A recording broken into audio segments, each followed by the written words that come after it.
Hello, my name is Andrea Irvin, and today I will be discussing rape myths and how it could have been implanted into the Sexual Citizen book more. The Sexual Citizen book told different stories of rape victims that were assaulted while attending college. The book spoke more on the environment of the rape attacks and assaults than on the actual victims and the assaults.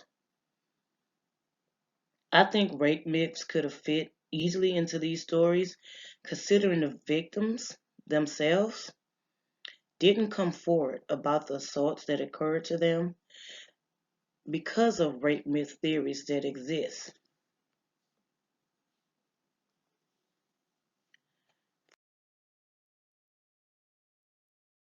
First, I'll talk about what rape myths are.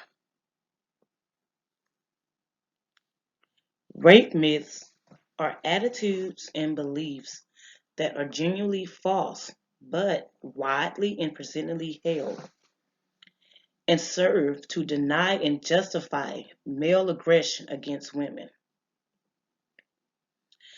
When singular or isolated sexual assaults do not conform to the cultural beliefs, like the cultural beliefs that we live in today about rape, they become overlooked or dismissed entirely.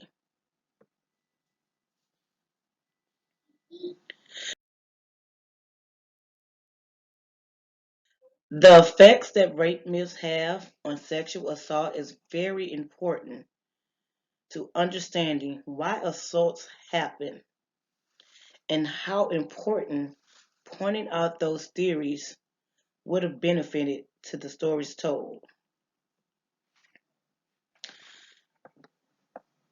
Some of those reasons are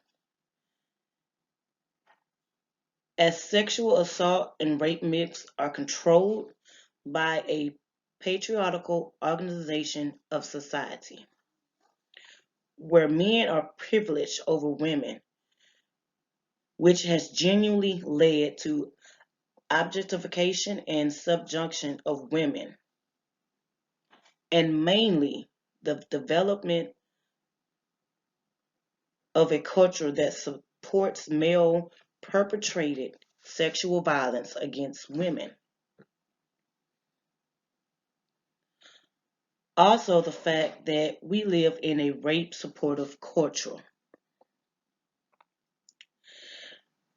which keeps all women in a state of fear about sexual victimization while maintaining male power and control over women. And lastly, that cause condones sexual violence against women, making it a normative feature of daily life for women and why it gets ignored.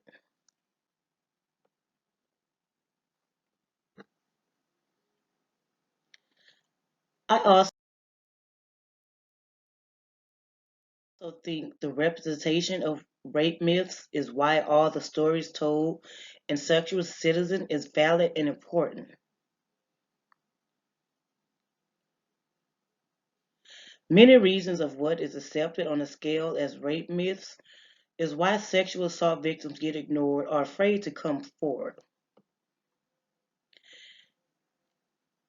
It all comes down to putting the blame on the woman and not the man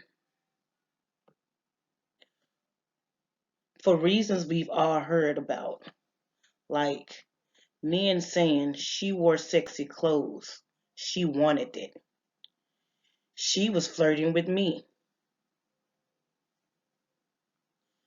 she didn't fight, she didn't fight back. And then one we hear so much, she said no, I can tell she meant yes. I could go on with this with many excuses to why women are not seen as actual victims of sexual assault. Just it just gives men more power over women. The real reason why rape myths favored or viewed over actual sexual assaults is because of how society defines assault.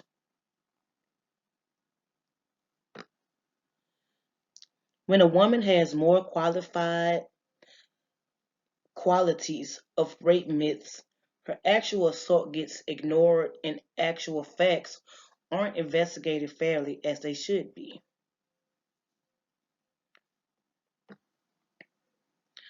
Also, her history of sexual activity is being questioned, and not the present situation in her confession of being sexual assaulted gets let go.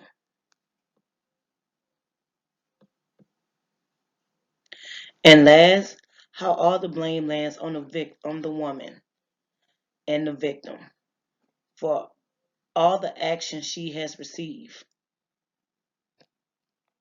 If society would just be more open minded, sexual assault victims would never have to be afraid. They would have a fair chance of being heard and speaking up.